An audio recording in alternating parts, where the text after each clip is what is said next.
Theta निकल आएंगे। अब इसके बाद बेटा बेसिक फॉर्मूला,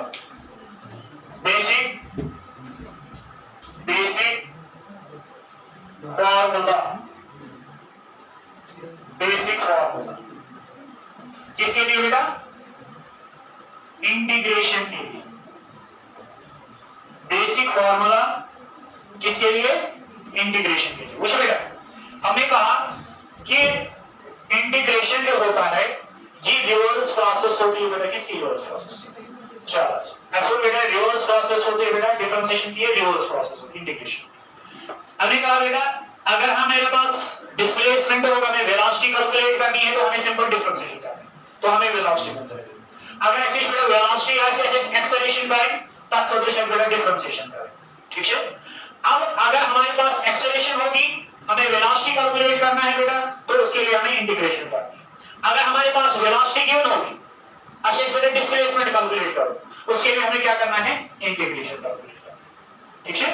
अब बेसिक फार्मूला है बेटा, जैसे हमारे पास डिफरेंशिएशन में आपने देखा होगा बेटा x raised power n, x raised power जरा आ गया जो कौन सा है मुझे बेटा, अगर मेरे पास y जो है ये किसके बराबर है? x raised power.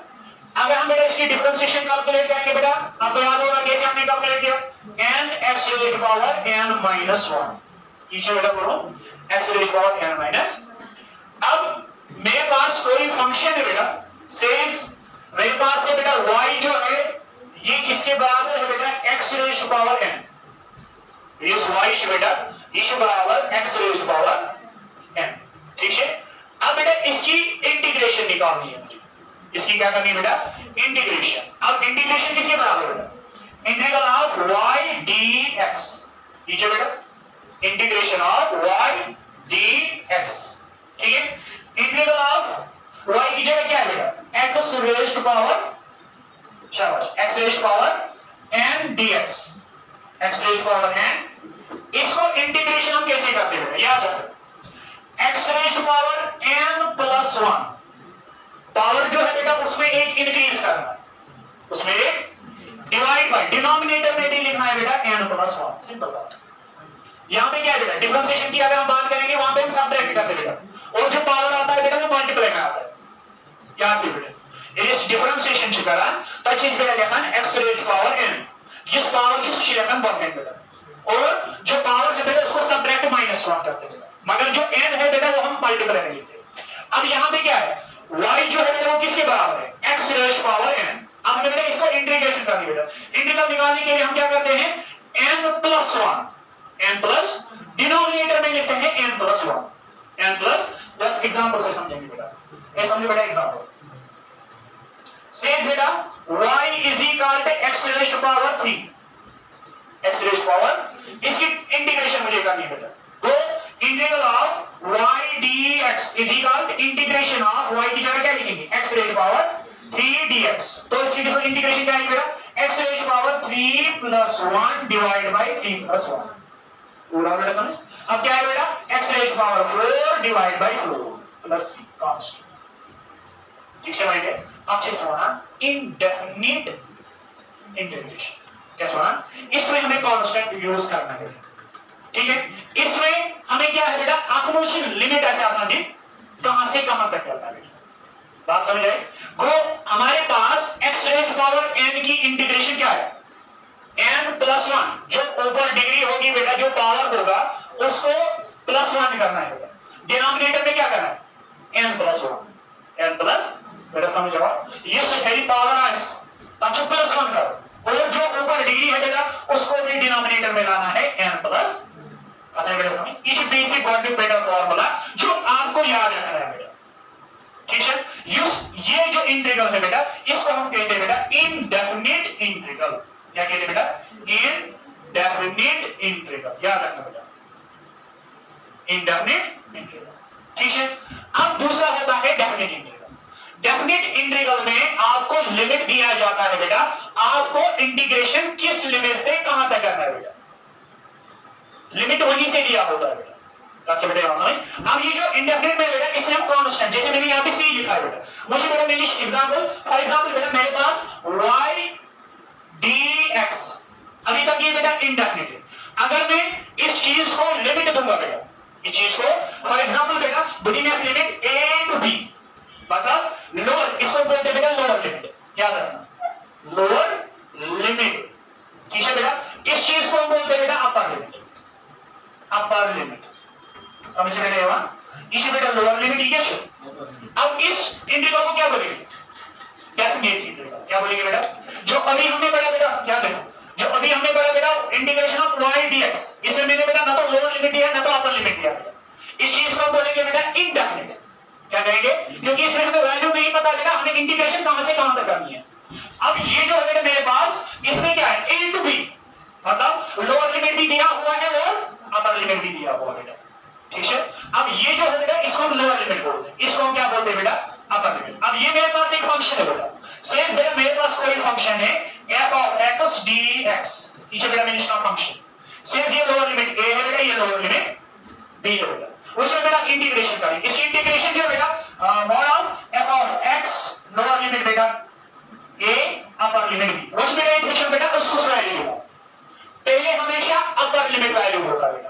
क्या शब्द बेटा? अपर लिमिट वैल्यू हमेशा पहले क्या होता है बेटा? अपर लिमिट वैल्यू माइनस फिर होता है बेटा लोअर लिमिट। इंटीग्रेशन बेटा जब भी हम इंटीग्रेशन करेंगे डेफिनेट इंटीग्रल में, तो पहले हमें अपर लिमिट वैल्यू देना होता है, फिर हमें क्या करना होगा? Lower limit value. जैसे हमारे पास फॉर एग्जांपल बेटा ये मेरे पास एक ग्राफ है बेटा, इसमें ये बेटा ग्राफ, यहां से बेटा a है, ये बेटा b है, को इस विषय में बेटा मुझे इंटीग्रेशन करनी है बेटा। क्या तो होना चाहिए? Definite integral. इंटीग्रल हमारे पास होता है बेटा, हमें बेसिक इंटीग्रेशन सीखनी है बेटा। बॉडी बेटा पहला क्या है? इनडेफिनेट, उसमें लिमिट हमें नहीं होते बेटा। दूसरा होता है इनडेफिनेट इंटीग्रल। इनडेफिनेट इंटीग्रल में क्या होता है बेटा?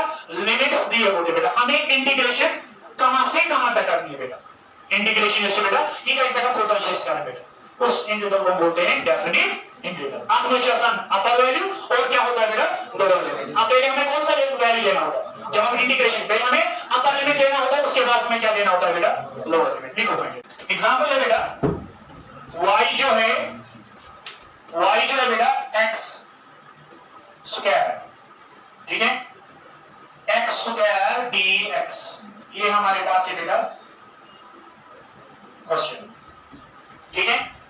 हम डेफिनेट में भी देखेंगे और इनडेफिनेट में। पहले हम इंडेफिनेट की बात करेंगे। इसकी इंटीग्रेशन बेटा integral of x square dx, अब हमने बेटा रूल पढ़ा है n+1 डिवाइड बाय n+1। अब यहां क्या है बेटा? x rays power 2+1 divide by 2 plus क्या आएगा? क्यों अभी हमारे पास क्या है बेटा? इंडेफिनेट, वो यहां पे कांस्टेंट है बेटा, तो क्या आएगा? x square divide by 3 divide by 3 divide bye plus आएगा बेटा c। अब अगर यही एग्जांपल बेटा डेफिनेट इंटीग्रल में लेंगे x square dx limit says 2 to 3, says 2 to, वो इंटीग्रेशन हमें कहां से कहां तक करनी है? लिमिट कहां से कहां तक है? तो उससे वैल्यू 3 तक बेटा। वो हमारे पास क्या है बेटा? इसकी इंटीग्रेशन क्या है? x rays power 3 divide by 3, limit कहां से कहां तक है बेटा? 2 से 3 तक। ये समझा? इंटीग्रेशन तो यही रहेगी बेटा, सिर्फ इसमें हमें अपर वैल्यू देना हो लोअर लिमिट बेटा। अब बेटा अपर वैल्यू देंगे, अपर लिमिट क्या है बेटा? 3 whole raise power 3, upper limit है ना -3, माइनस क्या है बेटा? Lower limit 2 raise power 3 divide by 3। ये समझे बेटा? शाबाश। अब 3 को 3 बार मल्टीप्लाई करना है, 9 9 3 are 27, 2 को 3 बार बेटा 8 divide by 3, 27 minus 8, 27 minus 8, 21 divide by 19, 19 आएगा, 19 डिवाइड बाय 3, ये आएगा बेटा आंसर। तो इसकी जो है बेटा यहाँ पे हमारे पास क्या था बेटा? अपर लिमिट भी था और वजह बेटा इसको हम क्या बोलते हैं? Indefinite integral. इसमें हम कांस्टेंट यूज करते हैं, इसको हम क्या बोलते हैं? Definite integral. बात समझ बेटा? और एक एग्जांपल है मैं यहाँ पे लूंगा बेटा, यहाँ पर एग्जांपल बेटा integration of x square root of x dx, integration of square root of dx, इसकी इंटीग्रेशन हमें करनी है बेटा, ठीक है। ये मेरे पास एक एग्जांपल है बेटा integration of square root of dx। अब हमें पता है बेटा स्क्वायर रूट का पावर कितना होता है? 1/2 dx, 1/2। अब इसकी इंटीग्रेशन क्या है बेटा? x rays power 1/2 + 1 divide by 1/2 + 1, denominator में भी यही है बेटा। अब यहाँ पे क्रॉस मल्टीप्लिकेशन बेटा, कौन सा बेटा, x 1 + 2 1 2 डिवाइड बाई 2, ये आएगा बेटा। यहाँ पे क्या आएगा 1 + 2 डिवाइड बाई 2, ये किसके बराबर बेटा, x रेज़ पावर 3/2। यहाँ पर भी क्या आएगा बेटा, x 3/, इसका उल्टा हो जाएगा बेटा, वो क्या बनेगा 2/3 x रेज़ पावर 3/, ये किसको समझ आएगा, ये जो है बेटा इसको उल्टा हो जाएगा, 2 कैसे और 3 बच गया बेटा, 2 ऊपर जाएगा 3 नीचे रहेगा बेटा, तो 2/3 x रेज़ पावर 3/2, इसकी इंटीग्रेशन प्लस क्या आएगा बेटा, कांस्टेंट, लिख लो भाई। ठीक है, चलो और एग्जांपल करेंगे उसके बाद आगे इसे बेटा। अब मेरे पास और एक एग्जांपल है बेटा, 1/√x dx, 1/√x dx, ये बेटा और एक एग्जांपल है मेरे पास। अब रूट जो है बेटा वो किसमें, डिनोमिनेटर में, किसमें बेटा, अब बेटा इसको हम ऊपर लाएंगे बेटा, कौन सा, x रेज़ पावर -1/2 dx। अब इसकी इंटीग्रेशन क्या होगी बेटा, x -1/2 + 1 डिवाइड बाय -1/2 + 1, ठीक है बेटा, प्लस आएगा कांस्टेंट c। अब बेटा यहां क्या आएगा, x रेज़ पावर 1/2, a को हाफ करेंगे बेटा, क्रॉस मल्टीप्लिकेशन से भी वही आएगा बेटा, 2 1 2 2 में से एक माइनस करेंगे तो वो फिर 1/2 आएगा। यहां पे क्या आएगा 1 अब 2 ऊपर जाएगा और नीचे आएगा बेटा, तो क्या बनेगा, कौन सा बेटा, 2/x rays power 1/2 + c constant. समझ आ, ये समझ आ बेटा। अब अगर मेरे पास होगा बेटा और एक एग्जांपल बात करेंगे, शाबाश, कुछ बेटा, हमने कहा जो डिफरेंस से इंटीग्रेशन है इज इनवर्स प्रोसेस, किसकी, डिफरेंशिएशन। अब बेटा अगर मेरे पास है बेटा इंटीग्रेशन ऑफ dx 1x है ना बेटा, इसकी इंटीग्रेशन क्या होगी, इस 1/x, अब इसकी इंटीग्रेशन क्या है, सिंपल बेटा log x, वही जो हमने कैलकुलेट किया बेटा, वो इसकी जो इंटीग्रेशन होगी बेटा किसके बराबर होगी, log x के बराबर। Integration of x rays power 5 dx, integration of x rays power 10 dx, integration of x rays power -2 dx, ये 3 क्वेश्चन करने का है, ये 3 क्वेश्चन हो गए बेटा। अब वो जो लिखना है बेटा वो लिखो पहले,